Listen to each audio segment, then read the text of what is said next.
Assalamualaikum. Okey, kita jumpa lagi bagi topik 6.7 iaitu peneutralan. Okey, sebelum ni kita dah berkenalan sikit dengan apa itu peneutralan dan juga bagaimana untuk menulis persamaan kimia dan juga persamaan ion.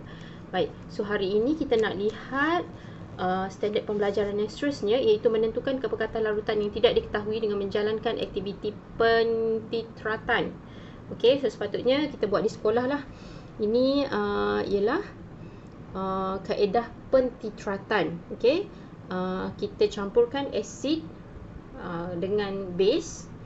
Lepas tu kita nak tahu dia punya berapa yang kita berapa kita tambahkan alkali kepada asid yang kita dah tahu dia punya kepekatan dan dia punya volume, isi padu. So kita nak tentukan takat ataupun kepekatan larutan yang tidak diketahui dengan menjalankan aktiviti pentitratan. So kita buat titration lah. Okay, so nanti saya akan beri video lah untuk titration tersebut.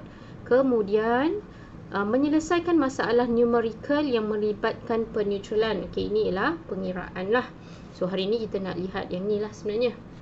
Ini saya akan berikan video. Baik, kita lihat dulu secara ringkas. Ini ialah prosedur dalam pentitratan. Okey, ini dia punya susunan radas. Okey, so dalam proses pentitratan tu kita nak tahu bila larutan tersebut jadi neutral. Ialah dengan menggunakan penunjuk. Biasanya kita menggunakan penunjuk phenolphthalein lah. Okey, penunjuk phenolphthalein kita masukkan ke dalam alkali. Okey, kita masukkan ke dalam alkali. Kemudian kita titiskan asid daripada burette sehinggalah dia jadi neutral. So nanti warna merah jambu tu akan bertukar tanpa warna. Boleh juga kita gunakan metil jingga, dimasukkan ke dalam alkali, so dia warna kuning. Bila dia jadi neutral, dia akan jadi jingga. Biasanya kita tak gunalah metil jingga ni sebab kuning ke jingga tu kita nak tahu bila dia jadi jingga tu dia susah kita nak differentiate macam mana bila dia jadi jingga tu. Okey, biasanya kita guna kita guna phenolphthalein lah. Okey, so hari ini kita nak lihat yang seterusnya iaitu menyelesaikan masalah numerical yang melibatkan peneutralan. Baik, so kita gunakan rumus MAVA bahagi MBVB sama dengan A per B. Okey, A acid, B ialah base ataupun alkali. Okey, so yang mana A dengan B ni ialah bilangan mol asid, B ni ialah bilangan mol alkali. MA ialah kemolaran bagi asid ni, V ialah volume ataupun isi padu asid, MB ialah kemolaran bagi alkali dan VB ialah isi padu bagi alkali.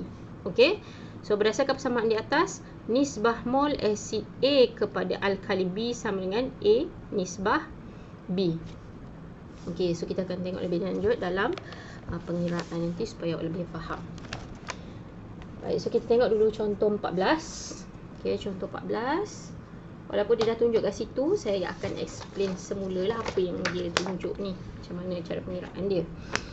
Okey, so di sini soalan dia ialah 20 cm3 larutan natrium hidroksida 0.2 mol per dm3 dineutralkan dengan asid hidroklorik HCl 0.2 mol per dm3.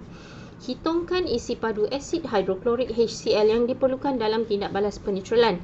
So awak kena identify dia punya maklumat. So 20 cm3 larutan natrium hidroksida NaOH ni ialah alkali. So 20 cm3 ni ialah VB, volume base. 0.25 mol per dm3 is MB. Dineutralkan dengan asid hidroklorik HCl 0.2 mol per dm3, ini ialah MA, molarity of acid. Hitungkan isi padu asid hidroklorik. So isi padu asid hidroklorik yang diperlukan ni ialah volume of acid. Nah, so yang inilah yang kita nak cari. Okey, so kita senaraikan dululah. MA 0.2 mol per dm cube. VA ialah apa yang kita nak cari. MB ialah 0.25 mol per dm cube. VB ialah 20 cm cube. Okey. So kita tak ada A dan B. Macam mana nak ada A dengan B? Okey, untuk pengiraan ini kita mesti ada persamaan kimia untuk dapatkan A dan B, iaitu bilangan mol, asid dan base yang bertindak balas. Okey, so kita kena buat persamaan kimia lah. Okey, NaOH tambah HCl menghasilkan NaCl plus H2O. Okey, persamaan ini check. Okey, dah seimbang. Dah seimbang. So kita tengok dekat depan Na ni ialah, dekat depan NaOH ni ialah B. Dekat depan HCl asid ni ialah A. Okey, ini ialah bilangan mol asid dan alkali yang akan bertindak balas menghasilkan NaCl dan H2O. Ni dia punya nisbah dia lah. Ba ni ialah nisbah satu, maksud dia 1 mol NaOH akan bertindak balas lengkap dengan 1 mol HCl menghasilkan NaCl dan H2O. Okey. So kita masukkanlah dalam formula. Formula dia apa? MaVa bahagi MbVb sama dengan A bahagi B. Okey. So 0.2 darab Va bahagi 0.25 darab 20 sama dengan 1 bahagi 1. So kiralah. Okey. Va darab 0.2 sama dengan 0.25 darab 20. Va sama dengan 0.25 darab 20 bahagi 0.2. Va sama dengan, okey, tekanlah kalkulator. 0.25 darab 20. Okey. Jumlahkan dulu bahagi 0.2. So dapat 25 cm cube. Easy. Okey. Betul kan? Okey, so macam mana nak bagi jawapan sebenarnya? Macam mana nak bagi jawapan? Sebab kalau dalam peperiksaan pemeriksa dia konon-konon tak tahu VA ni apa benda. VA ni apa benda sebab tak ada pun dalam soalan suruh cari VA kan. So macam mana nak bagi jawapan ialah sebab dia minta isi padu asid hidroklorik. So kita tulis balik. Ini final answer lah. Isi padu asid hidroklorik yang diperlukan sama dengan 25 cm padu. Okey, ni final answer dia. Okey, macam tu. Okey, kita tengok contoh 15. Okey, ini dia berbeza sedikit. Kita cuba bincangkan. Okey, ni dia guna base. Dia guna base iaitu zinc oksida dalam keadaan berpejal lah. Okey, so 4.05 gram zinc oksida diperlukan untuk melengkapkan peneutralan 50 cm3 asid nitrik. Hitungkan kepekatan asid dalam mol per dm cube. Okey, so kita tulis maklumat dulu. Kita ada 4.05 gram zinc oksida bertindak balas dengan 50 cm3 asid nitrik. So kita ada volume asid 50 cm3. So sekarang dia tanya kemolaran asid. Okey, kemolaran asid tanya. Okey, so macam mana nak menyelesaikan masalah ini? So sama juga awak kena ada persamaan kimia. So kita buat persamaan kimia dulu ya. Zinc oksida ni berpejal tambah HNO3 asid nitrik menghasilkan zinc nitrate Zn2 plus dengan NO3 minus. So dia jadi ZnNO3 2 tambah H2O. Seimbangkan persamaan. Okey, dah seimbang. Okey, zinc 1, O ada 4, 3, 6, sorry. NO3 ni kita tengok dia NO3 lah. NO3 ada 2. Okey, NO3 ada 2. So O ada 1 kat sini. H ada 2.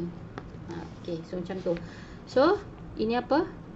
Ini ialah bilangan mol base. Ini ialah bilangan mol asid yang akan bertindak balas. So, kita kena untuk yang ini, kita kena tahu bilangan mol sebenarnya. Sebab kita akan guna formula. Ini untuk yang ni kita akan guna formula M sama dengan N per V. N sama dengan M darab V. Kan? Ataupun N sama dengan MV per 1000 lah. Kalau dia volume ni dalam cm cube, kita akan guna N sama dengan MV per 1000. Okay. So, untuk nak tahu N ni, untuk nak tahu bilangan mol yang ini, kita kena tahu dulu bilangan mol yang ini. Macam complicated sikit kan? Okay, tak apa. So, kita buat yang ni dulu. Kita tengok ini adalah persamaan umum. Maksudnya awak pergilah mana-mana celah dunia pun, dia tetap akan jadi 1 mol zinc oksida akan bertindak balas dengan 2 mol asid nitrit. Barulah menghasilkan zinc nitrat dan H2O.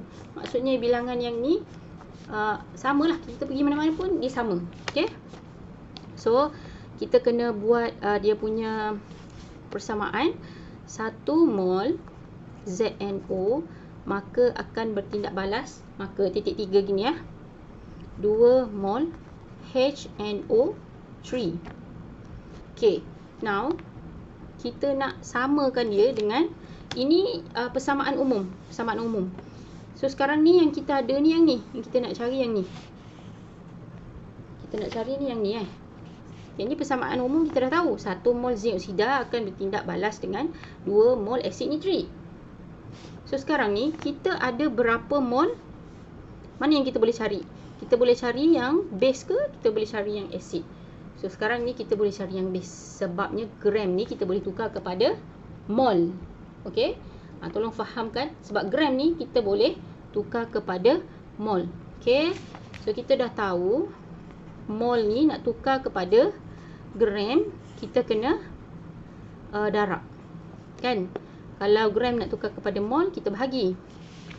So, sekarang 4.05 gram ZNO ni kita boleh darab dengan dia punya GC molar. Okay, GC molar ni sama juga nilai dia dengan JMR lah. Okay, so kita tengok, kita kena tahu dia punya JMR dulu ataupun GC molar dia. Okay, ZNO ada kat soalan ni. Okay, zinc 65 tambah 16 sama dengan, okay, 65 tambah 16 sama dengan 81. Okay, so kalau nak cari dia punya GC molar dia, kita darab kan, 4.05 darab dengan 81 sama dengan, darab dengan 4.05. So akan dapat, sorry, sekarang ni awak ada gram, awak nak cari mol. Ampun. Okey, awak kena bahagilah.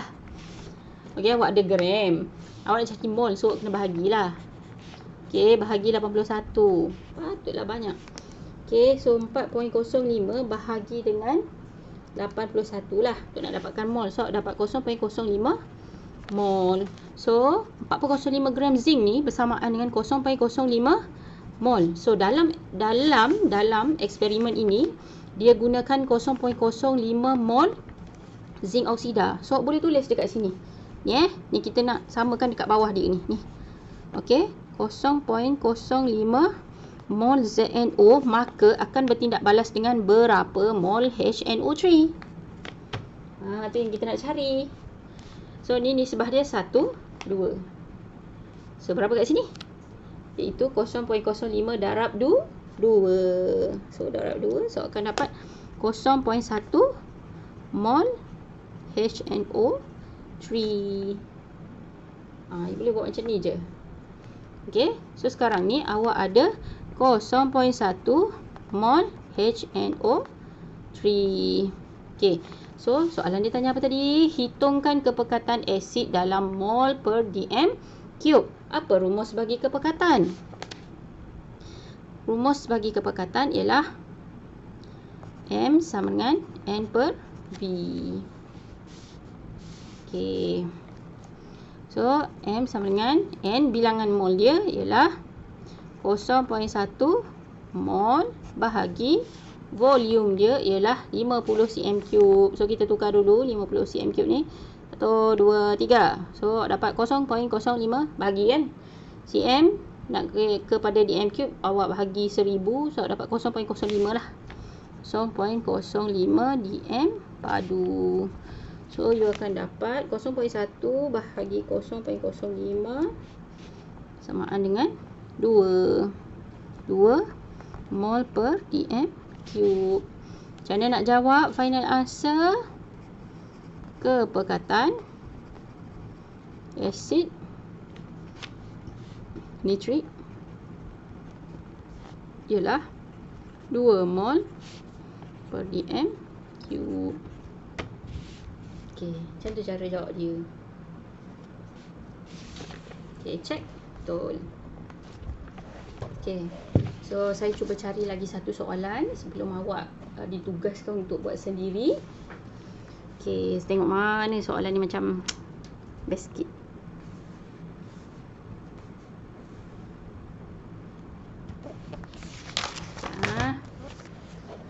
Okey, cari inilah soalan yang inilah.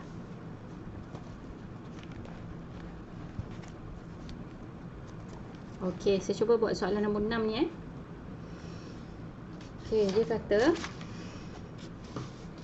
seorang murid melarutkan gas hidrogen klorida HCl di dalam air untuk menghasilkan 500 cm3 larutan asid. Okey, hitungkan kemolaran larutan itu jika 6 gram kuprum 2 oksida digunakan untuk bertindak balas lengkap dengan larutan yang terhasil. Okey, so awak ada volume asid. Okey, volume asid VA. Hitungkan kemolaran larutan itu. So dia suruh kita cari kemolaran is MA.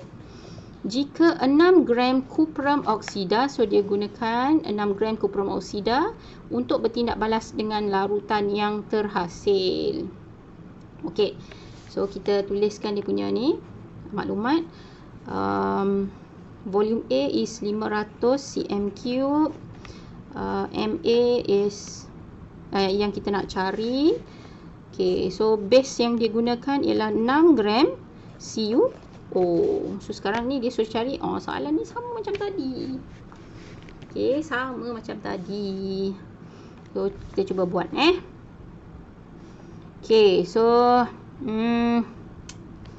mula-mula sekali kita kena ada persamaan kimia. So awak ada asid hidroklorik HCl tambah dengan CuO menghasilkan CuCl2. Cu2 plus bergabung dengan Cl menghasilkan CuCl2 tambah H2O. So awak seimbangkan dia akan jadi sini 2 lah. Okey, so awak ada sini ni asid so ini A. Okey, ni alkali. So dia sama macam tadi. Bila melibatkan salah satu ni, dia kena cari, maksudnya kita kena cari N lah kat sini kan. Awak nak cari dia punya bilangan mol. So macam mana nak cari bilangan mol yang ni? Awak boleh padankan dengan bilangan mol alkali ni ataupun base. Okey, so macam mana nak cari bilangan mol yang ni? Kita boleh cari kat sini. Okey, kita boleh cari berdasarkan yang ni lah. Okey, so kalau awak ada 6 gram CuO, bermakna 6 gram CuO ni berapa mol? Okey, kita boleh cari Cu ni 64, O16. Okey, 64 tambah 16 sama dengan 4 tambah 16 bersamaan dengan 80 dia punya GC molar. Ni GC molar CuO lah. Okey, so 6 gram bahagi 80 sama dengan 0.075 mol. Kemudian daripada persamaan ni kita buat kita buat perbandingan. So 2 mol HCl akan bertindak balas lengkap dengan 1 mol CuO. Maka sekarang ni dalam masalah kita ni kita ada 0.075 mol CuO. So inilah CO belah sini kan. 0.075 mol CO. So kalau sini 0.075, sini berapa? Cuba tengok, sini 1, sini 2. So kalau sini 0.075, sini ialah 0.075 darab 2. So awak akan dapat 0.15 mol HCl. So dah ada yang ni. You dapat yang ni kan. Okey, so sekarang ni macam mana nak cari dia punya M? M sama dengan N per V. M sama dengan N per V. So M sama dengan N dia berapa tadi? 0.15 mol bahagi V dia dalam cm3, tapi kemolaran kita nak dalam dm3 kan. Okey, bahagi 1000, so dapat 0.5 dm3. 0.5 dm3. So 0.15 bahagi 0.5 dm3. So awak akan dapat 0.3 mol per dm3. Belum lagi final answer nak jawab macam mana. Cara nak jawab kemolaran larutan HCl. So jawab kemolaran larutan HCl bersamaan dengan 0.3 mol per dm3. Okey, so biasanya soalan sebegini dia ada 3 markah. Mana 3 markah tu? Yang pertama kita cari bilangan mol. Cari bilangan mol, di sini 1 markah. Awak buat perbandingan ni perbandingan ni yang ni. Ini 1 markah. So kalau tak ada benda alah ni, awak hilang 1 markah. Okey? Dan akhirnya awak dapat markah kat mana? Dekat sini, jawapan. 3 markah. Okey? Cari bilangan mol, buat perbandingan mol, jawapan. 3 markah. Okey? So saya rasalah tak adalah yang complicated sangat. Dia pusing-pusing pun tentang situ je. Jika ada masalah boleh PM saya lah. So punya tugasan ialah jawab aktiviti 6.14 semua, nombor 1, 2, 3, 4, dan juga ujikan diri 6.7, nombor 1 sampai nombor 6. Ni sudah bagi jawapan. So tulislah balik. Okey, so semua soalan mesti dijawab dengan menunjukkan langkah pengiraan yang lengkap. Okey kelas? So itu saja untuk pengiraan ataupun menyelesaikan masalah numerical. Okey, jika ada masalah boleh PM saya. Okey, bye bye. Assalamualaikum.